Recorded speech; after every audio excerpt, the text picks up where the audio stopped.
Everyone to the Texas Children in Nature Network Teacher Workshop, Finding Your Spark, How Times in Nature Benefit Teachers.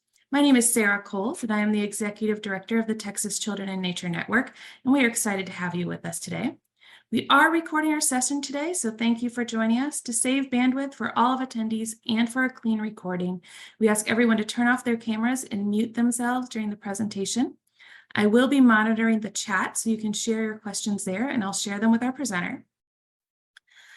We will be sharing the recording in the following days through an email from Alice. If you're uncomfortable with your name showing, you can change your name to anonymous and then private message me with your name for attendance. Also, if your Zoom name doesn't match the name you registered with, please change your name or let me know. If you're in need of a certificate, you will need to have, we do not have your name, we will not be able to provide you with a certificate. And just a reminder, if you are needing a certificate, you will need to email the email address provided in the Zoom link email at the end of this workshop. I'm going to go ahead and do our land acknowledgement. Texas Children in Nature Network is headquartered in Austin, Texas, and as such, I'm on the ancestral and unceded land of the Tonkawa, Comanche, and Sana people. Our ongoing colonial presence on indigenous lands compels us to take action now to counteract the effects of colonization. The work we do through the Texas Children in Nature Network is one small step towards that effort. I'm going to put a few links in the chat in just a minute about land acknowledgements. I'd like to welcome our speaker today, Catherine Hubbard with Campfire.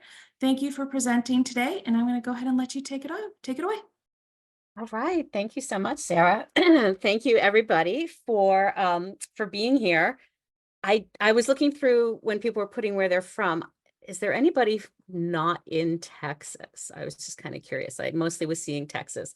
I'm coming to you this morning from Milwaukee, Wisconsin, where we are just in the final hours of a 24-hour blizzard. So just prior to this, I was outside shoveling huge amounts of snow from my driveway. So just slightly different landscape. A lot of what I reference in this presentation may be very specific to my work here in Wisconsin. So I'm just going to ask you to translate a lot of what I say to your own landscape.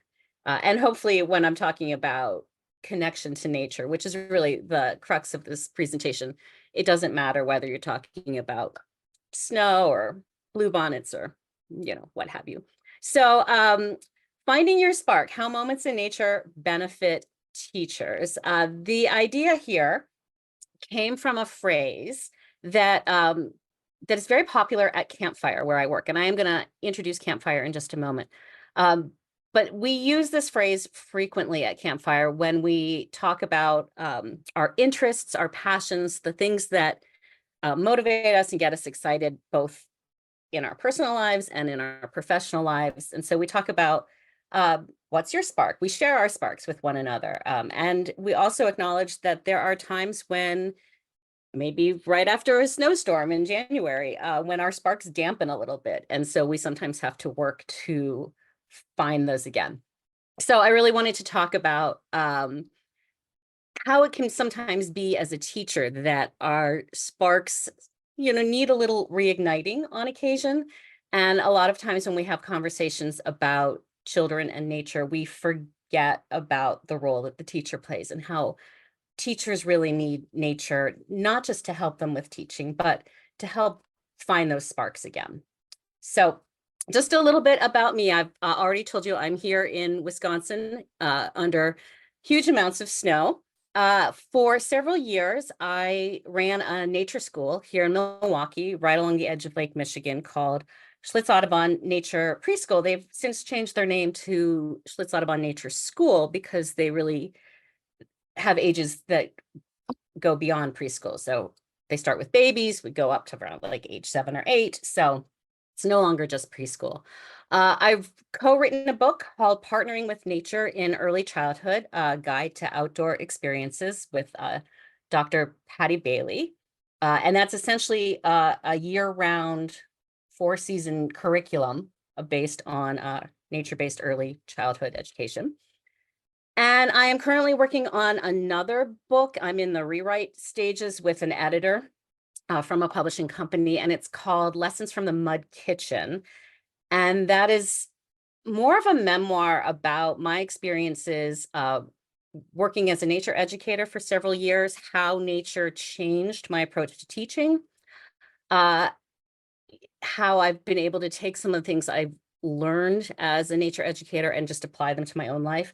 And it's also about Alzheimer's disease because my mother has Alzheimer's disease. And I have been in the last couple of years able to use a lot of my skills as a nature-based educator for developing a new relationship and new ways of interacting with my mother that I never would have anticipated. But it turns out that it's not just children who need nature, and it's not just teachers who need nature. It's our elders, it's people who are ill, it's people who are having cognitive decline. They really thrive when they're able to experience the natural world. So that is just a little bit about me.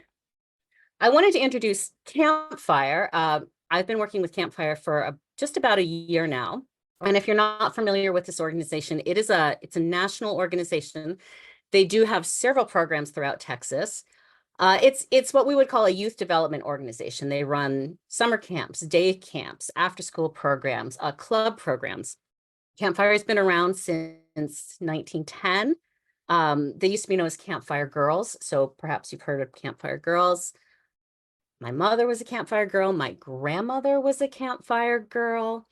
And back in early days, and I just always want to point out, predating Girl Scouts by 2 years, they really believed in providing nature experiences for girls of all backgrounds.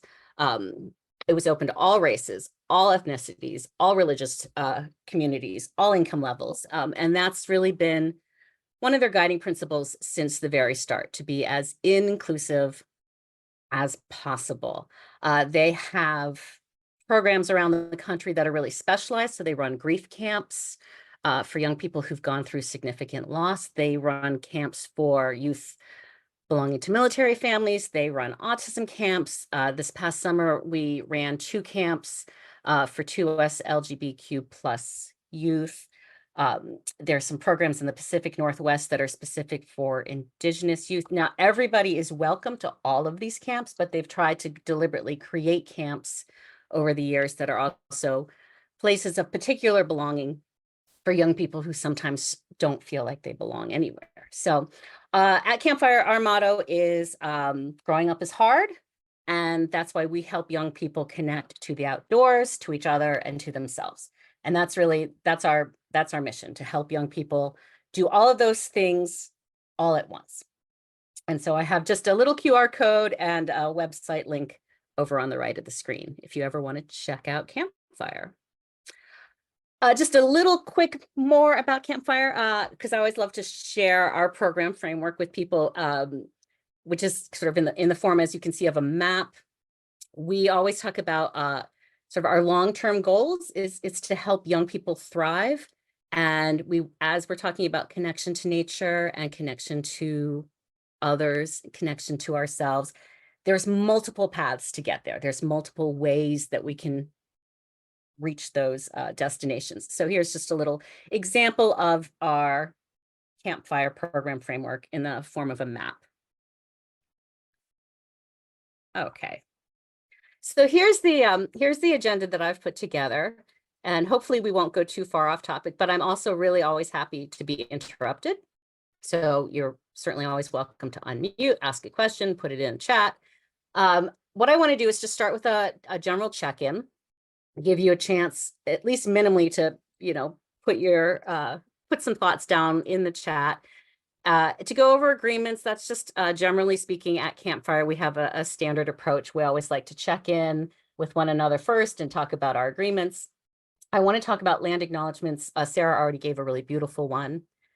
And then I want to go through our purpose, our constraints, talk very briefly about nature and the brain, talk about the needs and wants of children, and the needs and wants of teachers. And then hopefully at the end, we can maybe share our sparks with each other. I just wanted to mention that in the past year, I've been really trying to change my approach to presentations. I'm learning how to use closed captioning. And for a long time, I did not believe in reading my slides because I thought that, it's a room full of adults, people can read. I don't need to read all the text, but I'm trying to make my approach much more accessible now. And so I have less text on my screen, and I will probably take a few moments to read what I've written. And that is just to help people out who maybe have some vision impairments and can't read what I've put up there. So let's start with the check-in.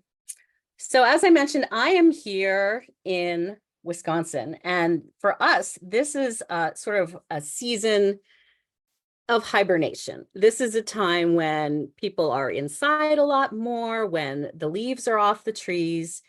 A lot of our animals have gone to sleep or have vacated. In fact, many of our birds are probably down in Texas right now.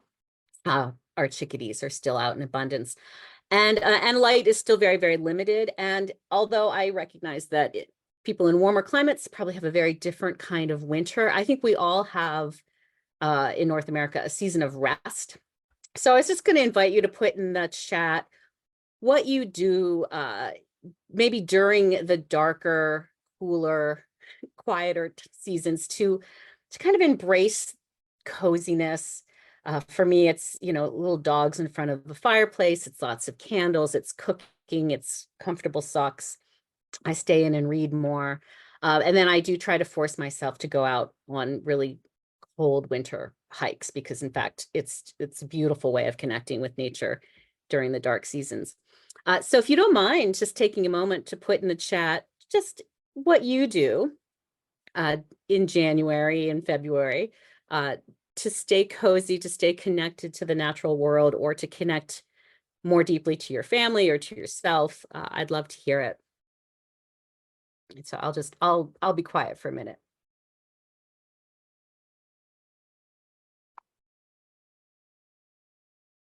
We've got sit by a fire with dogs and read, fuzzy socks, blankets, fireplace, and books and cooking comfort foods, reading a book and enjoying a chai with cozy blankets. I love that. Nature walks, hot baths, fireplaces, weeding and pruning in the garden. I would so love to weed and prune in my garden right now. I can't even see it, but yeah. One of the things that I really spent most of my life figuring out, I would say, and finally feeling like I can do this more is trying to live in sync with the seasons just a bit more and recognize that, at least where I am, this is a season of rest. The trees are resting, the animals are resting, and it feels right to me to rest as well. And that doesn't mean doing nothing, but it means my activities this time of year are a little softer, a little more gentle.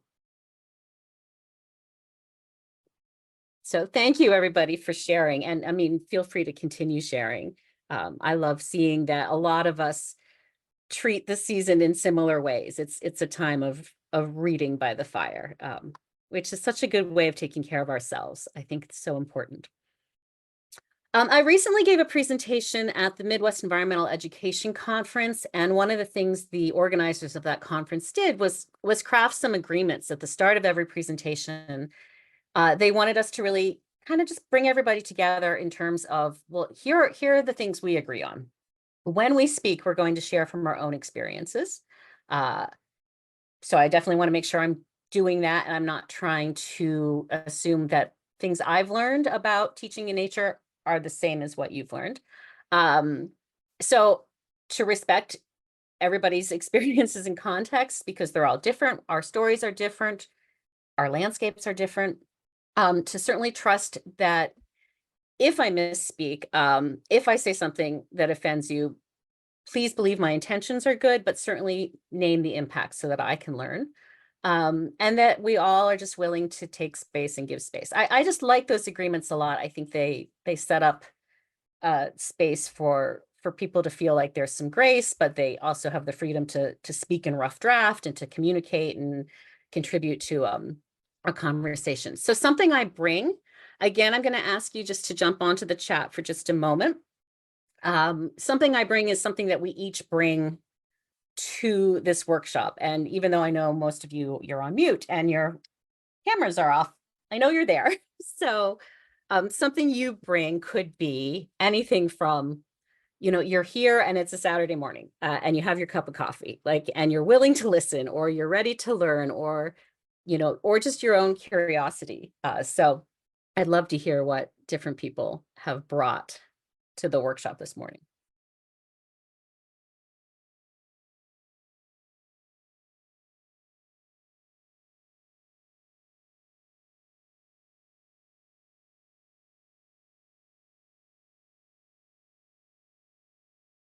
We've got learning from other perspectives,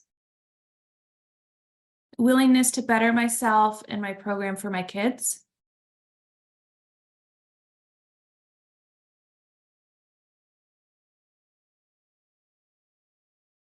We'll see if anyone else wants to add. Those are two really nice, lovely openers. I feel like that's really what it's all about, right? I'm hoping that I can bring you fresh ideas. I told Sarah when we were starting, I've done some very, very challenging, I think very crucial workshops in the last couple months on hard topics surrounding cultural appropriation, inclusion, youth at high risk. And I want this particular workshop to be much more joyful, and for us to really think about how we can teach with nature, more than we necessarily have to teach about nature, or even kind of up against nature, how nature can just support us in what we're already doing. So I want this to be a little bit lighter, to feel a little bit more like an exhale for everybody who's present. So thank you all very much for sharing what you bring to the table. I appreciate it. Okay, I'm going to move on. Here we go. As I said, so land acknowledgement. Sarah gave a beautiful land acknowledgement. I will tell you that I am very close to the edge of Lake Michigan here in Milwaukee. So this is Potawatomi land, it is Ho-Chunk land, and it is Menominee land. And recently I had the opportunity to drive from my house to the little ferry down at the edge of the lake, take the ferry for 2.5 hours at high speed across Lake Michigan onto the other side. I drove up the coast for about 3 hours, and I never once left Potawatomi land at that time. So this is the homeland of Potawatomi Nation, and then many, many other Indigenous groups over the centuries have also shared this space. We at Campfire have recently had the opportunity to form a partnership with the National Indian Education Association. And a lot of different Indigenous groups have written their own land acknowledgements. And we've been told, when possible, it's worth really reading what your local Indigenous groups have written and to try to use those. But they've also advised us at NIEA that one of the big things they'd like to see us start doing in land acknowledgements is to really invite people to think about your own relationship with the land and what you do to take care of it. And that is something we can all do no matter where we live. We can just take a moment to reflect on, what does the land give to us? And then what are we doing in terms of reciprocity? And if we can just take up some ownership over our responsibility to the land, it's lovely to acknowledge the other groups who have cared for this land.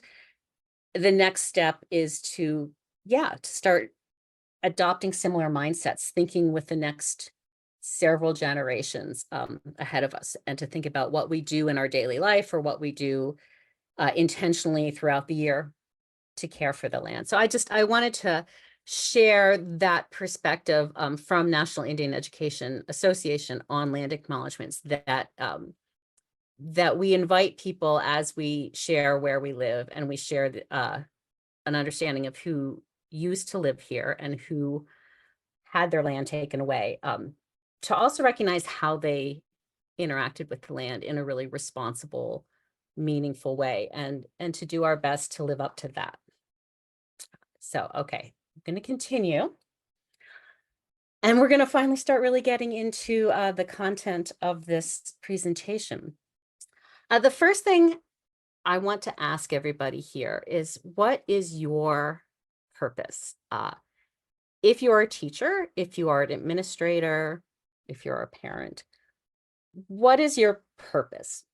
And I guess I should back up and tell you really quickly that as a writer, I'm much more of a storyteller than I am I'm not a researcher. I've participated in research projects, but I have no graphs and I don't have any statistics.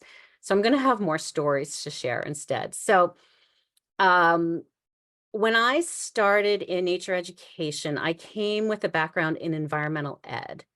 And my purpose when I first started teaching 4-year-olds about nature was to teach the same stuff that I had taught to 4th graders and to figure out how to whittle that down in a way that made it accessible to 4-year-olds.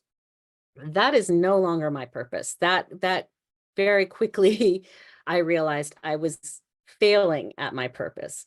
And since then, I recognize that my purpose as an educator is to meet the developmental needs of children, to help them develop their own curiosity, so to facilitate inquiry and discovery.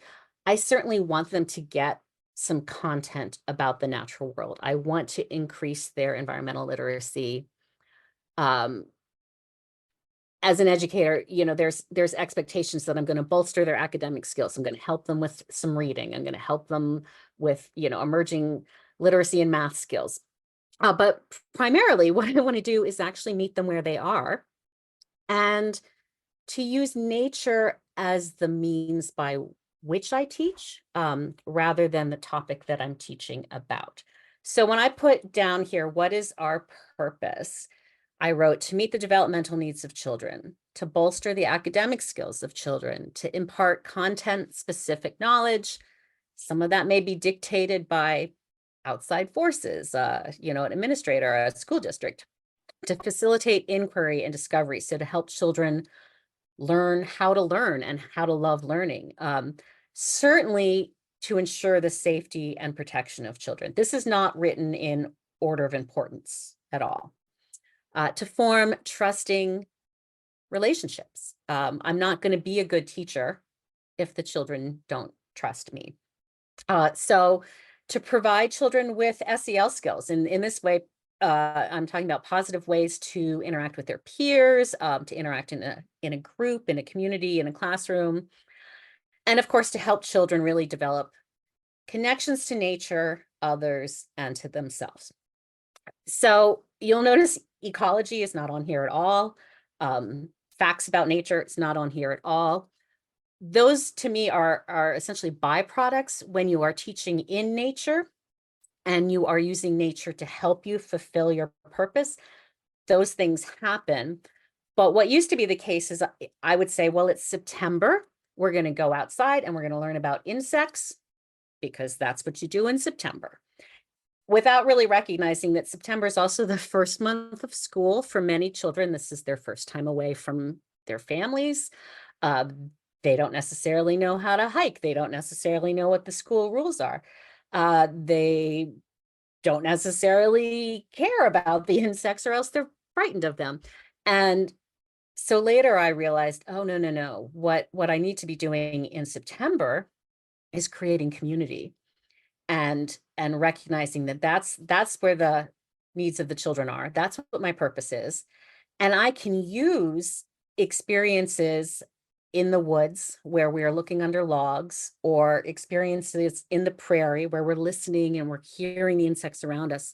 I can use those experiences to help build community, but I am not focused on teaching them all the facts about insects in that moment. I am focused on slowing down and really building relationships and helping young people feel safe outside and feel engaged and curious. And for me, that just really changed my approach to teaching in nature. I suddenly felt like I was more in sync with nature because I was teaching more about the needs of children and using nature to kind of guide me. rather than thinking to myself, I want every child to know by the end of this week that insects have 6 legs.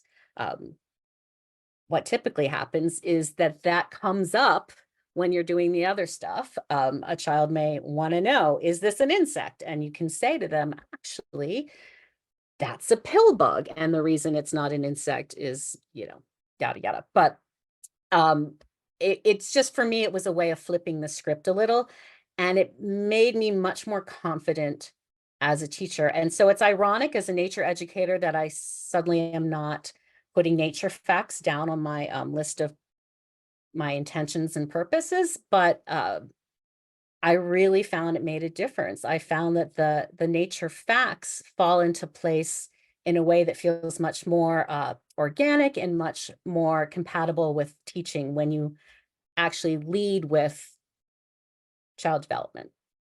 So here's some examples of what that kind of looks like in practice. I love this picture very much on the left because that is my daughter when they were 6 years old. They are now 20. I'll have some photos at the end that show what they look like now. And here they are, beautiful orange sundress, black hair, just sort of this perfect human version of that male monarch butterfly that you see right there, having this magical experience. And in order for this to happen, I needed to stand back and be quiet and not in that moment say, hey, did you know that's a male monarch? I can tell you exactly how you can know that, but to just wait a few minutes, let my daughter form that magical, beautiful connection and really engage and have that moment. And then I think at some point we did actually talk about the markings that we could see. Teaching in nature really allows teachers to have powerful one-on-one moments, to use nature as a classroom and to think of it as a classroom and to think of it as a source of teaching materials rather than as a topic of study. And when we really switched at our school, our thinking so that nature was our partner rather than a topic of study, I saw our teachers relax. I saw this teacher who is photographed down on the right, who always felt very insecure about her nature knowledge because that wasn't her background. I saw her start to really enjoy herself and recognize that she could be present in the moment with the child, engaging, discovering together, forming trust. And she didn't have to know what every little creature under that log was instantly. That wasn't what that moment was about. There are opportunities to do things outside where you do teach about nature. We did want to recognize when we taught children and we would talk about turkeys that maybe they hadn't all ever seen a turkey except potentially a frozen one from the grocery store. So there are times when we would make our own books and intentionally teach about nature, but we didn't lead with that by any means. This moment that you see on the right where one teacher is showing another child how to hold the worm. Nature provides these amazing opportunities for modeling. It allows you to sit down and just be present with students. In the picture on the left, there's a whole group of children just journaling outside together on one of those beautiful golden days. And so all of these moments for the teachers photographed, just that really gave them a chance to be present and enjoy their interactions with children in a way that they all told me later they don't necessarily get to do as much in the classroom. They're not performing in these moments and they're not fixated on a series of tasks. They're just able to be completely engaged and present in the moment with children, which is honestly what children need. Nature really creates this beautiful environment where community is formed quite naturally. Everyone's sharing these experiences together. They're out in these beautiful spaces. They tend to connect more because they can spread out. There's more to go around. Nature provides amazing opportunities for wonder and inquiry and discovery where we're oftentimes just present. We're not necessarily making it happen. Nature provides moments for rest, which children so dearly need. So I feel like nature as a classroom is just, it does a lot of the work for us. Having said all that, there are a lot of constraints, and I think it's really irresponsible to overly romanticize the natural world as a teaching space without recognizing all of the constraints. So nature is messy. Here in Milwaukee, we would bring in slush and mud and sand and salt into our indoor spaces. Parents picking up kids who've been playing in frozen mud puddles would just have these looks of horror on their faces because you don't want to put this into your car. We don't all have the space or the time. Not everybody has nature-based classrooms. These are things that I really call more on administrators to start to recognize the power of nature spaces, because they really do help with SEL skills. They help children to relax who are experiencing anxiety and trauma. They have a different culture to them, and I just am doing what I can quietly and through professional partnerships to constantly advocate for green spaces. We have seen in the last 5-6 years in Milwaukee, a number of our public schools are starting to develop outdoor green teaching spaces on what were just formerly all asphalt playgrounds. And so that's been really exciting. But you can't use nature as a classroom if you don't have access to it. So that's something that is beyond necessarily the power of a single teacher to do. There are exceptions. My friend Peter here in the Milwaukee area, he's just outside the city. He started a forest kindergarten at a public school because the school had access to some unused green space. It was just primarily tangled brush. He got permission to go mow a path through it and use it for his classes. And now it's a spectacular outdoor teaching space.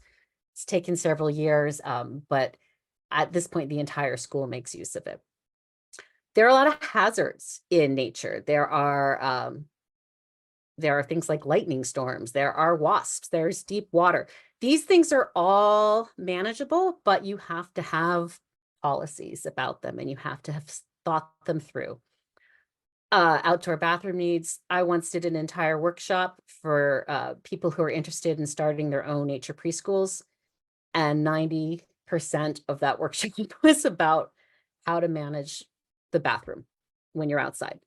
You need appropriate gear. Something I think people often forget, unless you have actively taught young people outside, is that there are differences, not just in their interests, but in their personalities and their skills and their abilities. So I often call this the seed counters versus the runners. So if you're out hiking, you might have those 3 children who they want to run, and they want to run ahead of you and they want to keep going. And you need to have boundaries, and you need to sort of have your own comfort level or policies about whether or not you're going to let that happen. But you also have kids who want to go very slowly at their own pace. They have no interest in keeping up, and they want to count every seed. They want to look at every flower petal. They want to smell everything. So I call them the seed counters. And when you have both of those in one group, that can make teaching outside exhausting and frustrating. There are expectations and policies from the, if you're at a school, from your administration that can really get in the way of outdoor experiences. So something I learned as a director is that my job was to support outdoor experiences as much as I possibly could. That was a lot easier to do having been a nature educator. It also meant that I needed to do a lot of talking to our licensor, to our executive director, to constantly make the case for why all of this time out in nature was so essential. You also have to navigate parent preferences, parent expectations, and just general mindsets. There are still some people who see time outside as just a sort of an added enrichment and not not necessarily. So I would argue that it's essential, but you have to be able to back that up. Examples of some of the constraints in action, right? Like here's mud and puddles children are drawn to like moths to a flame, and you need to know that that's going to happen.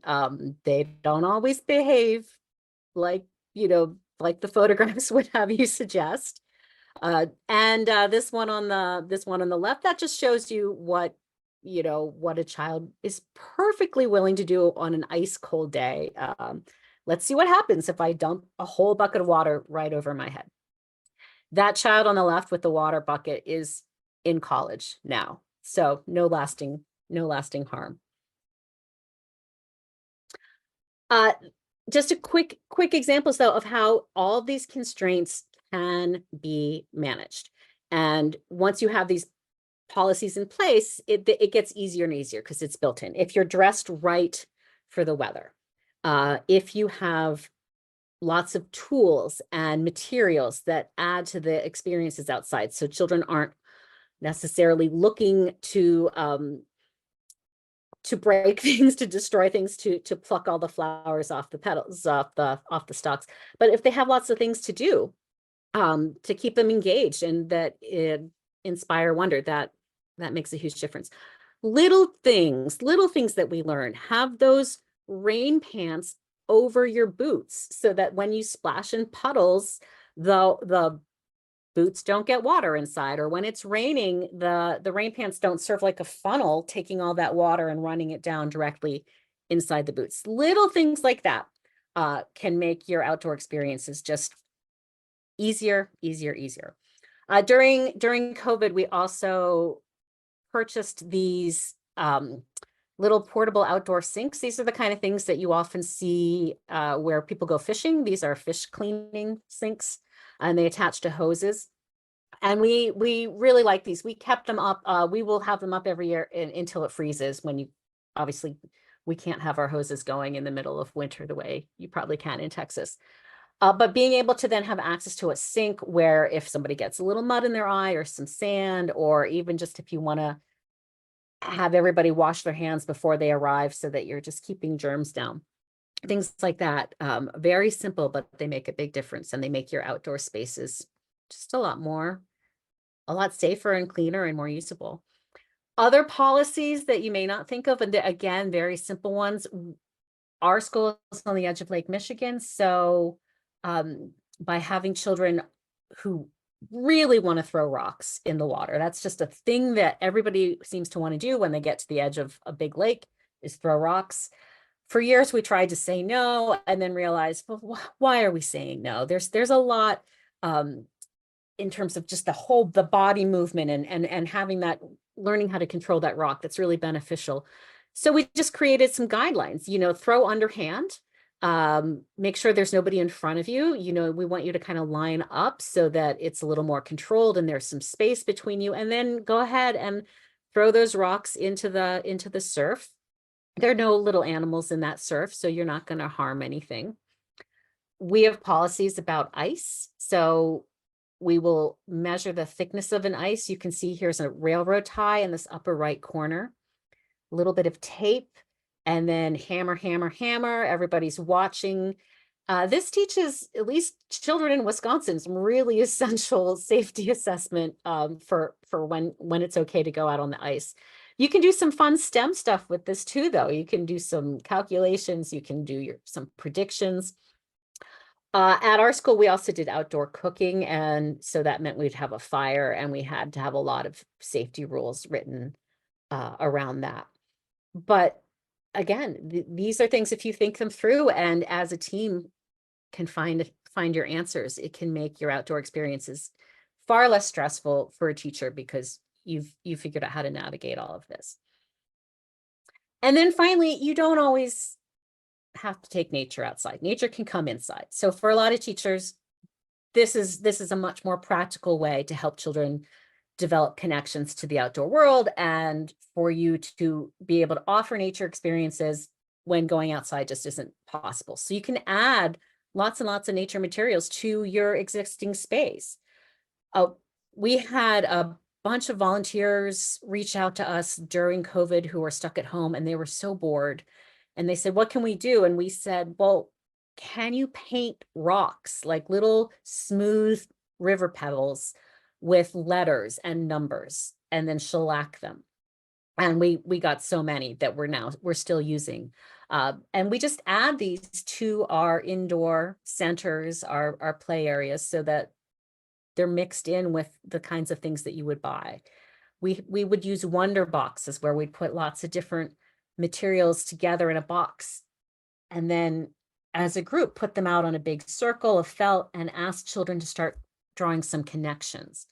So I'm pretty sure this was a rocks and mineral box.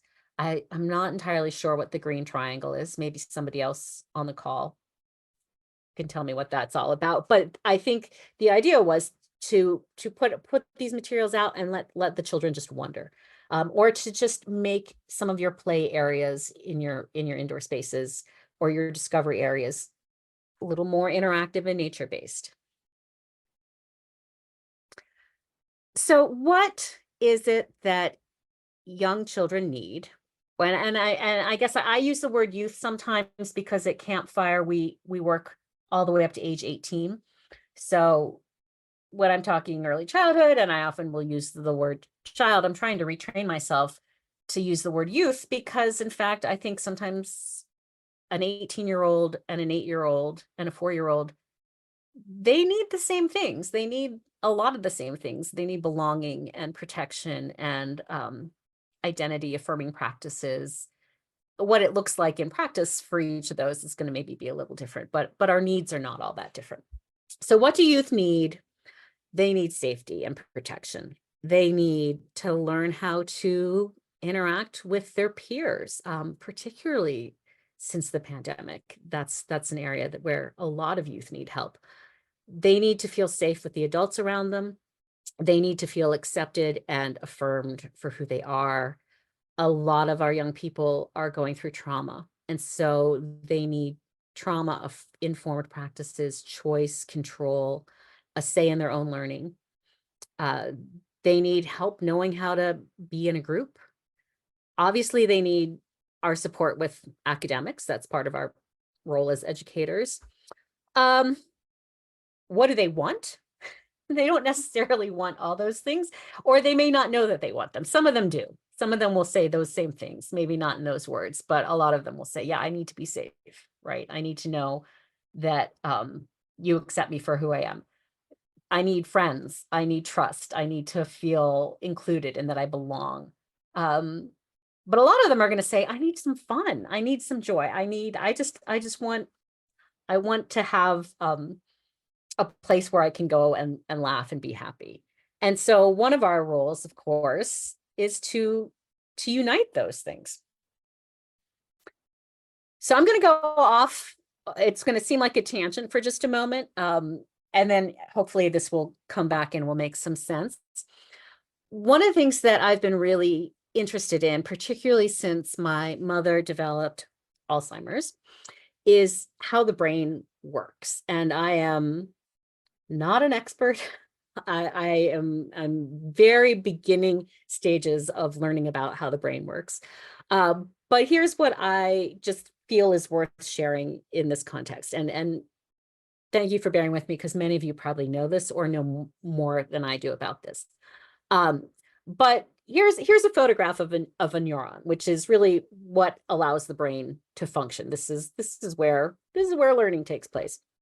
And neurons connect. They connect with each other, and those connections are kind of essential to our ability to think and to learn and to react and to comprehend what's happening and to understand the world around us. And during those first years of life, I think we all know this, the brain is forming connections between neurons constantly, to such an amazing degree. And so this is a fact that I pulled out. I wish I had the source for it now, but it says by age 3, a child has 1,000 trillion synapses in their brains, which is twice as many as their adult pediatrician has. We actually really can't necessarily at this stage of our human development, we can't maintain that degree of synaptic connection. It's just too much.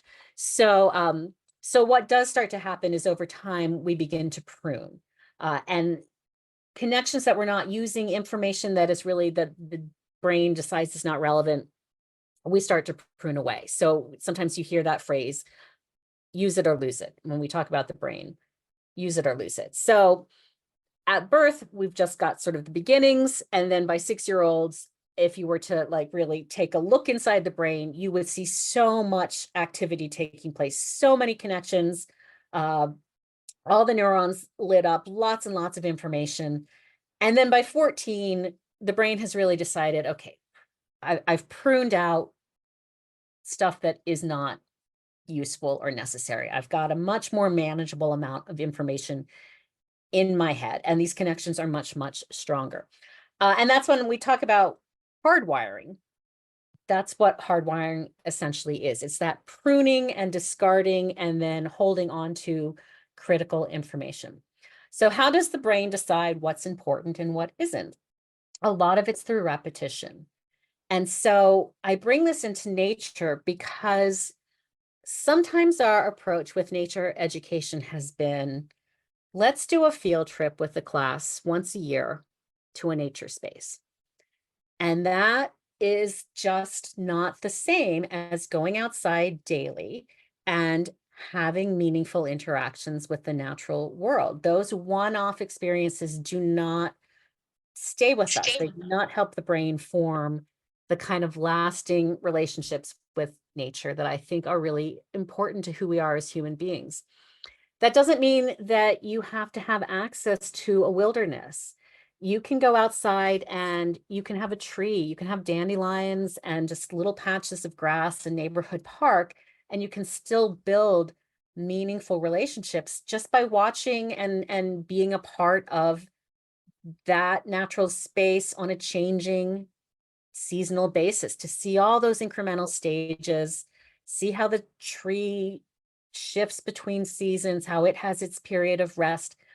Those things are really important. And then the brain actually registers that as meaningful, and that stays with us. And I think to go a little bit deeper, if we're feeling joy and excitement and contentment in those moments, then the brain really starts to recognize that nature is a place that brings us solace, or makes us feel engaged and alive and excited.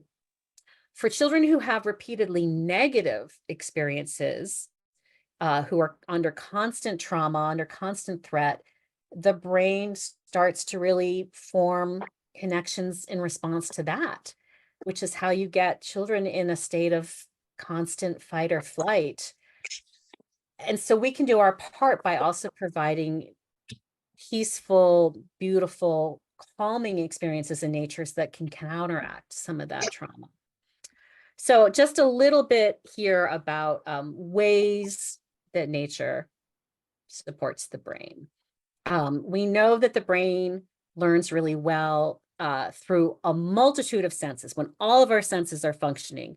When we're smelling, when we're feeling, you can even taste things in nature, unless you have policies against that, but nature stimulates all of our senses. As I mentioned, positive experiences can really help us form joyful connections to nature, but they can also just make us feel more joyful in general. They can give us a more positive, optimistic outlook towards life, which I think we all need. Memory, memory, memory. Nature supports memory. I will say that with my mother's Alzheimer's disease, as her recent years just erase and erase and erase, when I can get her sitting by a little flowing stream or under a tree. She grew up in rural Oregon. The memories of being in nature in her childhood come flooding back. The smells come flooding back. So she still has her earliest memories. Those are the last to leave you. But they are just reinvigorated when she's out in a natural space. So I've seen it firsthand how nature is such a powerful stimulant for memory. Also, our brain really loves new, novel things, and because nature is constantly changing, if nature is your classroom, it never really looks or feels exactly the same. It's always shifting. I will say sometimes as a teacher, that's exciting, and sometimes it's frustrating because you walk out to a space and it's changed from when you were there last. But that also keeps it fresh for us. Uh, we certainly learn as educators how to pivot in nature really well, and how to use every unexpected moment as a learning opportunity. So the brain forms stronger pathways when attention is focused. So when there are things to really pay attention to that capture our interest, we form very strong connections. And because nature provides opportunities for really detailed, immersive experiences, really looking at things close up, um, children love to focus on the details, the little bubble on the lake, that single insect or pill bug under the log.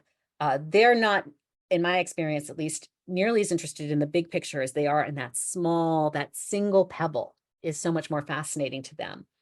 And that's good for their brains. It's good for them to really be able to zoom in and focus.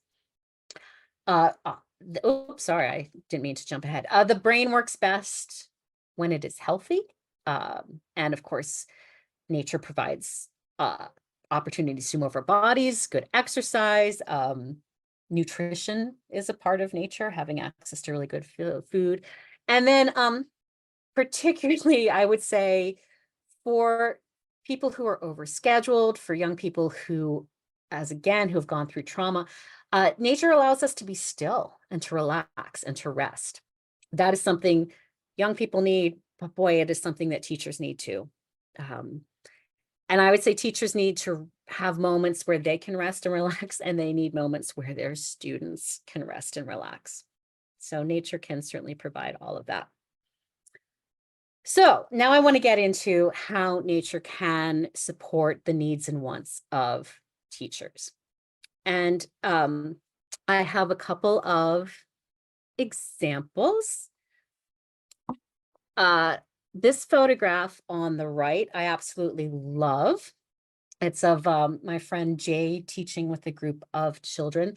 What is important to know about this picture is that in between the cluster of those trees is actually the building where the school is. But because this picture was taken on a very foggy day, the school is completely shrouded. You can't see it.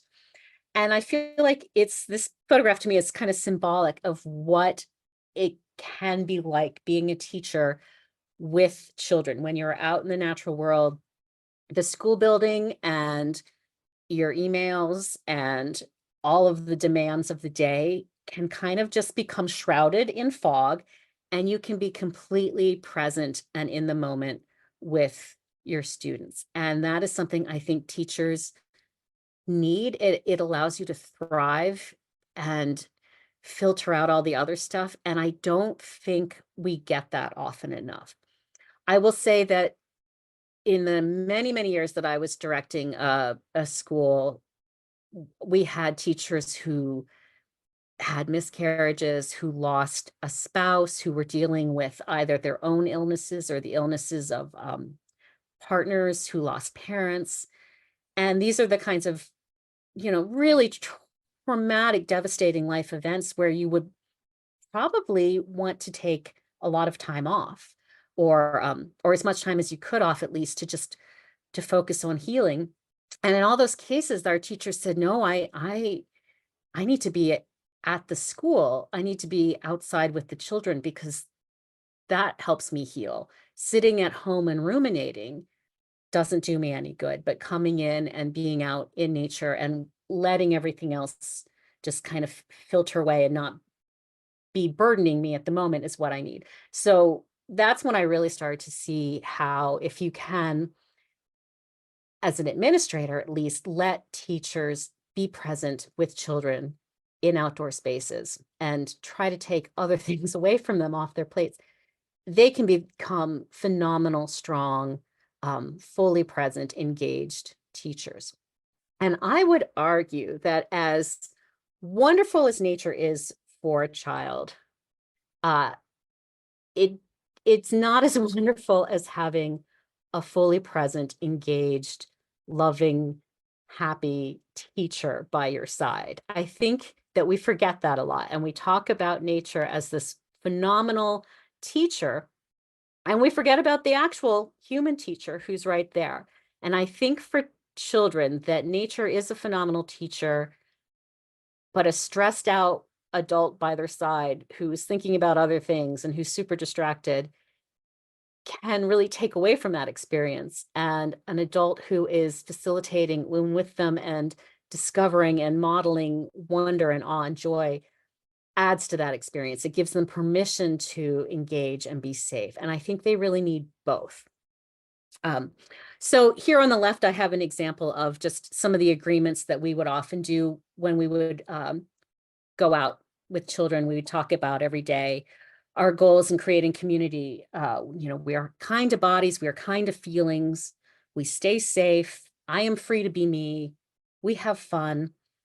What I like about that is it gives us some rules for how we are going to exist as a group and as a community, but it also teaches children how to interact with nature. When we talk about being kind to bodies, it's not just each other, it's the plants, it's the animals. It reminds them that our community is more than our human community. We're kind to feelings. When they really embrace that and can start thinking outside themselves, they recognize that the whole living world has feelings, and they can extend compassion to nature. Staying safe, obviously we keep each other safe, and then we strive to keep the natural world safe. I am free to be me. Well, there are so many examples in nature of animals just being who they are, and nobody's questioning them. And so that's a really powerful example for children to embrace themselves. I am free to be me can have, it can include everything. It can include your gender identity. It can include your ethnicity, your race, but it can also mean, are you naturally shy, introverted? Do you have a different way of thinking? That's all of that is okay, because look at what's around us. This prairie is all about different species living together. And that's what makes it so remarkable and wonderful. If it was all, a monoculture, there wouldn't be any wildlife there. It wouldn't be it wouldn't be a place where monarchs stop to feed. So that's why I just wanted to unite those two together and show how nature can help us as teachers really be present, and it can do our jobs alongside of us. Okay, so some examples here also of just how nature can support literacy, opportunities to write. Certainly there's opportunities to read outside, to do lots of measuring, to do science studies, lots of life sciences. I feel like that's probably something, it's a whole separate topic, but most of you probably already recognize that. Nature allows us to really learn with our whole bodies. This is where I think sometimes an outdoor classroom is a big advantage over an indoor one, because you can learn with your whole body by moving in all different ways, taking in all this different information through your senses. It provides challenges that are physical as well as mental and emotional.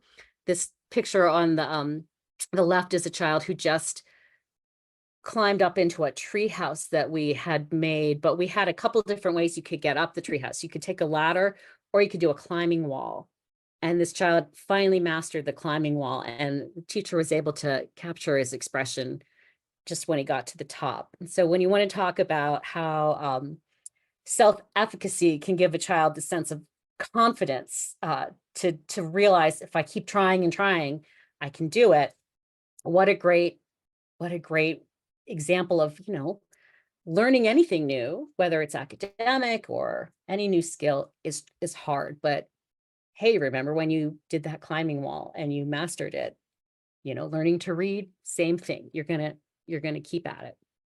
So, and then of course, as a teacher, nature just gives you the most amazing spaces in which to kind of do your thing. So here's a teacher who for years had taught in indoor classrooms and sitting on the rug, reading a story to a group of children.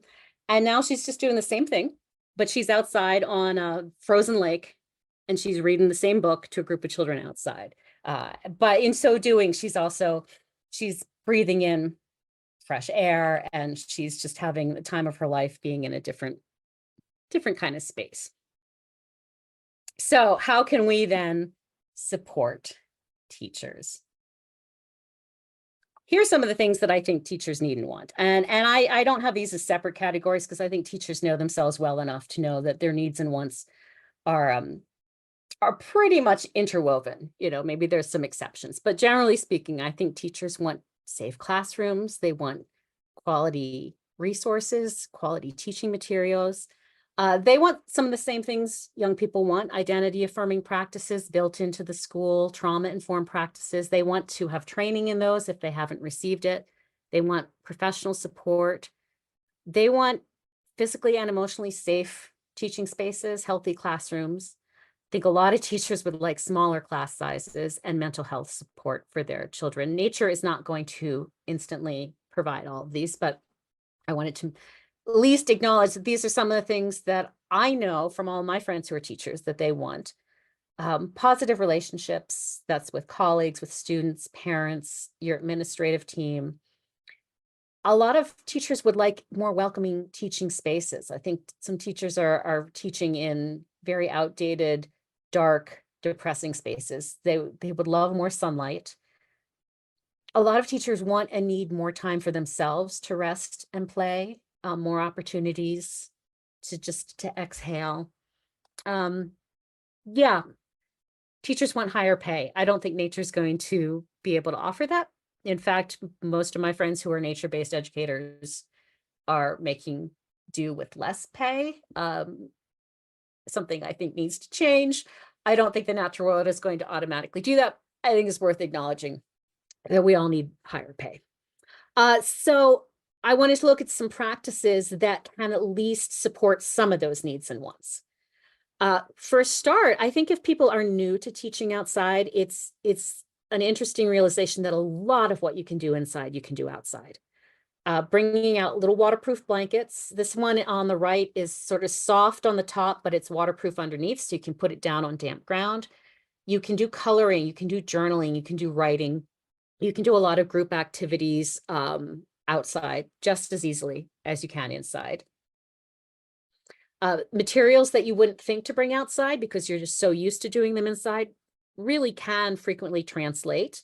It might be better to do it on a dry day for some of these things, but you can bring musical instruments, felt materials, lots of things outside that we frequently just do inside because that's what we know.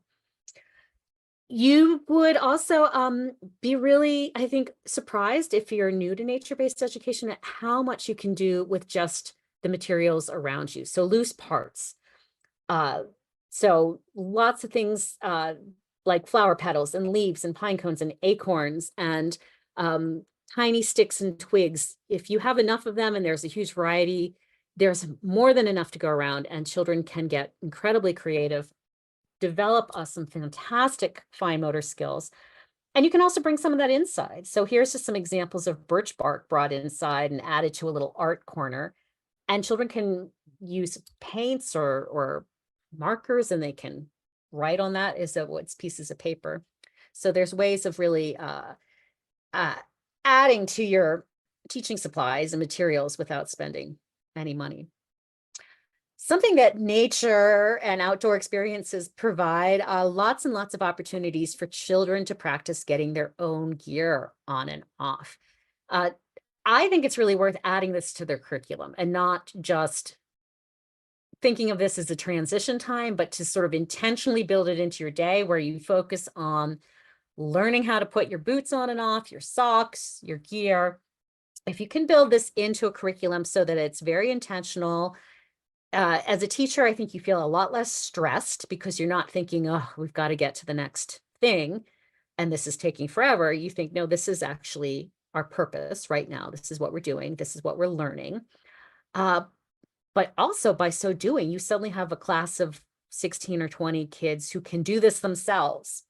Takes a huge amount of stress off a teacher. This can actually this can make or break your day. So a day when every child is doing this unassisted or else they're helping each other, and you are not kneeling on the floor and helping children with their muddy, wet boots, it's a great day as a teacher. Getting parents involved and helping parents become your partners and your advocates and your cheerleaders. Parents have a lot of sway over policies, over politicians, over school boards and administrators. And when parents decide that more time outside is important and essential, then you've got somebody really in your corner. So one way to do that is really to invite your families to participate as much as possible. We have a picture on the left is just, it's of a parent coming to share some of her cultural holidays with the class. And our policies were such that that was encouraged and welcome. But there's other ways to do it if you don't want to get into sort of any sort of religious holidays and practices.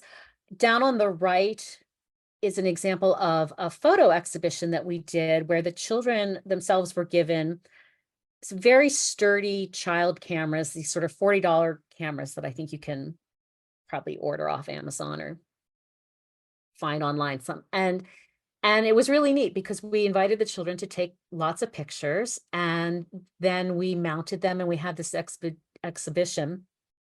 The children were invited to title their pictures. We wanted this to look really, really professional. And now that this is just me putting on my director's hat for a minute, we did this right around the time of year that we would do enrollment. So it was a way of showcasing not only to our current families what we're doing and what our experiences are, and letting the children have kind of a voice in that, but potential families. So that really piqued the interest of a lot of families who were looking at schools for their children. Our teachers also used it as an assessment because the way the children see the natural world is often different than the way the adults do. So that was really powerful. So letting the children have their own voice and share their stories can really invite families in and can really get them on your side. And teacher mentors. A lot of our most successful stories came from young new teachers being partnered up with older experienced teachers and having a mentor and having them work together as teams. I think that makes a big difference. Other ways we can support teachers and make nature experiences just less stressful, more fun, more joyous. Lots of field guides, lots of having information available, lots of apps, outdoor wagons where you can wheel things in and out really easily, having access to quality STEM materials, having access to outdoor gear. Now, some of this we would get through grants or, volunteer donors. We'd always have a list of what we need, gear that can make your mission possible. You can fulfill your mission if you've got boots. And we would tell that to funders all the time. We also had policies that allowed us to take children around actual campfires. Some places may not allow that, but having any place where you can just take what would normally be an indoor circle and move it outside under a tree, that can really be all you need sometimes. It's just opportunities to go sit outside in a circle rather than inside. And then something that I think is often overlooked, here's again my daughter on the left. Now that was taken when they were 18. Talk to the people, the young people who have fallen in love with nature, who've either gone through nature programs, summer camps, who have volunteered with you, who have gone through nature school, and invite them back to share their stories. A lot of them have not forgotten what it meant to be younger in nature, or have a really deep understanding and recognition of what nature needs to them right now. And instead of always speaking for them, I love inviting them to share their stories and their experiences and talk about what nature means to them. And I think sometimes their voices are very, very powerful. Something else that teachers need, and this is again more about policy administration, but I think it's really important. a lot of teachers need a curriculum. They need a nature-based curriculum. So here's my book that I wrote, which is a nature-based curriculum, but there are many out there. If you're licensed, you frequently need your licensor on your side, and you need to be able to operate within licensing guidelines. It is possible. Wisconsin early childhood licensing guidelines, it's like 350 rules for running a program with children. And we were able to do it. And we were able to do it outside and meet our licensing guidelines. It's helpful to have things built into your assessments and your lesson plans that just support nature. So we redesigned our lesson plans so that they were a little more flexible and allowed teachers to incorporate nature more easily. And we also redesigned our assessments so that we built in areas where we could assess our nature experiences. So I'm just adding those. Those are very place specific, so I don't want to get too detailed, but something else, and this is really important, I think. I've talked a little bit about, and I'll talk more about it shortly. I've talked a little bit about how nature can be kind of healing for us. It can allow us to be in the present. It can allow us just a chance to slow down and approach our teaching in a different way. Something else that's really important to me, I think, knowing that I have a daughter of color. My daughter has a lot of friends who are trans and non-binary, and I see young people searching for a place where they feel that they belong and feel safe and feel accepted. Here in Milwaukee, I see lots of marginalized communities, historically marginalized communities, where too many Black and brown children are really cut off from nature. I don't love putting children on a bus and busing them to nature. I wish there was more nature where they lived. What we can do is small, but it matters. We can really help create joy in nature for children who have not always had it. And this is where I think sometimes it goes beyond healing to what are we doing for the next generation? We are actually really making a difference in the lives of young people. We are making nature an equitable space, which is what it was always meant to be. We are ensuring that people who have really struggled to feel safe and belonging in nature are now getting those experiences. And I think we need to keep pushing for that. And so as much as taking care of ourselves in nature is important, and using nature to feel, more at ease, more relaxed, more comforted, it's also an opportunity for us to feel more inspired, more determined, more willing and eager to push back against the status quo. For young new teachers, this can really be a powerful purpose as well, to realize I can do something that is really impactful and can make a tremendous difference in the lives of a child. That can be your spark, far more than just saying I've had a bad day and nature can make me feel better. If you need to really find a spark that can keep you going through hard work days, realizing that what you're doing is so essential, and is really a part of social justice. I think that's important to recognize. So again, my beautiful, beautiful daughter down on the bottom right, who just feels when they go out into the natural world, like they're coming home. That is where they feel safest and where they feel freest to be themselves. And I just love that. So the last thing is just to now think about what nature can do for us as teachers to help us through those hard days and to help us find our sparks. And this is super personal, but one of the things I really tried to do as a director was make sure my teachers had chances to go out by themselves into nature, to take quiet walks.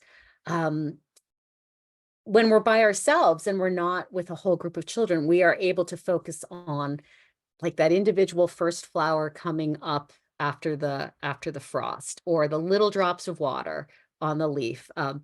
Here's a little activity that I always love to do in Wisconsin in the winter when it's so colorless, which is to make frozen bird feeders with fruit and hang them up. And I just loved in this particular picture, I was out by myself and was able to really see how the sun was coming through the ice. And I loved that because sometimes when you're with a group of children, you don't have time to stop and really look at this sort of the sparkle of the sun. So being by yourself can allow you to do that.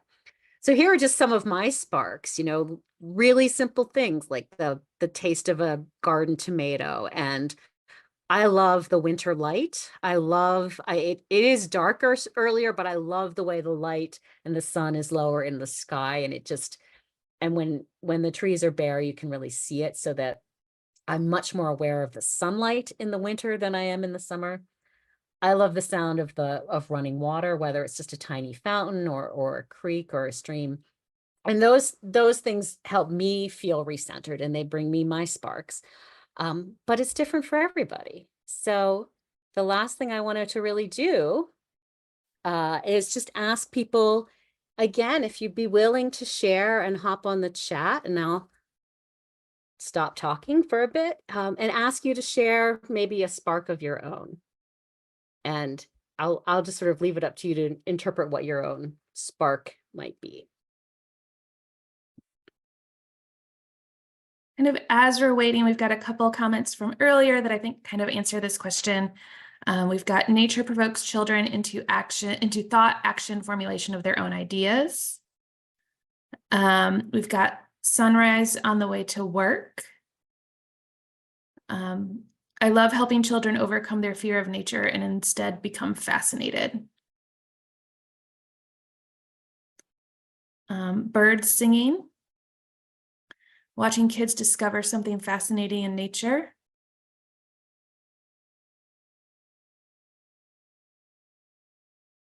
Watching the many birds who come to our feeders in the morning.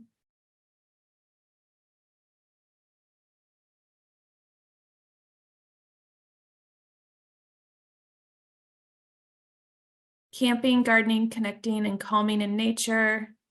Seeing my plants grow or new flowers in it. Making a difference in the lives for children, as well as teach them about nature and the importance of nature, and teaching our fellow teachers I work with about the importance of nature. Beautiful sunrise and sunsets, sunlight through the trees or reflecting off water, quiet time walking through the woods, a campfire. Nature improves eyesight, birds chirping and walking and on a walk. Those are lovely. Those are great. Yes, nature does improve eyesight. And I mean, it's so much about our physical well-being, our mental, emotional well-being. I feel like I just skimmed the very surface of that in an hour. But yeah, it's just so good for us in so many ways. It makes us feel more alive. I have definitely felt on days when I am on my phone too much. I feel maybe almost like a half person. And so nature does make us feel alive. We're meant to be out in nature, I think. Recognizing that in this group, particularly, I think we all feel very safe and comfortable and gratified in nature. And one of our goals, and somebody mentioned it, is to help children develop that, to not feel fearful and to not feel excluded, but to feel like nature is their place too. So that is really a big part of what our work is. So I'm really happy to answer questions if people have any questions. Mostly what I wanted for this workshop was to get people kind of looking inward, to think a little bit more about what your purpose is, what your goals are, how nature can support that, and just to remind you of your sparks that you already have. Oh, we've got somebody. Oh yeah. Conservationship, hunting, looking at that whole relationship between people, animals, nature, working together. I love that. Yeah. We're not in these different little bubbles. We're all part of the same system. We're all connected. And I think, to me, things like that make my role as a teacher much more exciting. I get kind of bored if I'm just teaching the same topic over and over again. for years, but I get excited when I think about the bigger picture and how it all connects. Yeah, I think that sounds great. Rebecca, I don't know if you've read Richard Liu's latest book. I'm going to put a link for it in the chat, but it's all about that connection of us to animals. So I'm going to put that in the chat in just a second. So like I said, happy to answer questions, but I'm also very happy on a Saturday morning to give people some of their time back. So if you would like to, I don't know if Sarah, if you have any more housekeeping that you want to do, but if it's okay, people should feel free to hop off early if they're just ready to start their weekend. But I'm also really happy to stay for the next 10 minutes and answer more questions. I see you have, you have an evaluation form. Yes, I put a link to our evaluation if y'all could fill that out. Being educators, we all know how important evaluation is. And then our next webinar is in February, and it's Building Climate-Ready, Wildly Healthy Places in Texas. So go ahead and register for that if you haven't registered already. But thank you everyone for participating. Just a reminder, if you need a CPE certificate, to go ahead and email that email address in the Zoom link email you got this morning, and we will work on getting those certificates out to y'all. Thank you so much, everybody. Thank you for giving up part of your morning. Thank you for just giving me your time and attention, a chance to share some of my photos and stories. So I hope everybody has a beautiful weekend, probably warmer than mine is going to be. And I wish you all a wonderful, wonderful day. Thank you so much, Catherine. Really appreciated the webinar today and your expertise in sharing this for everyone. And everyone have a fantastic Saturday and stay warm out there. Yes, yes. What is it? What is it in Texas? I'm just curious. Right now it's in the 40s, but we're not going to get above freezing, I think, until like Wednesday. Okay. Yeah, we've got a pretty long stretch, which for Texas is cold. Yeah. I know that for Wisconsin it is not, but I'm gonna say cold is cold. I mean, we have the infrastructure, and I certainly have the gear to deal with it, but it's still cold. So thanks y'all, and have a fantastic long weekend.